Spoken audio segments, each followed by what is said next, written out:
Эй, Михалков, котята, вы послушайте, ребята, я хочу вам рассказать. Родились у нас котята, их по счету ровно 5. Мы решили и гадали, как же нам котят назвать. Наконец мы их назвали. 1, 2, 3, 4, 5. 1 котенок самый белый, 2 котенок самый смелый, 3 котенок самый умный, а 4 самый шумный.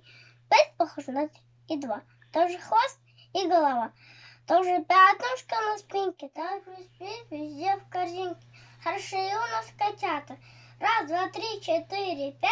Заходите к нам, ребята, посмотреть и посчитать.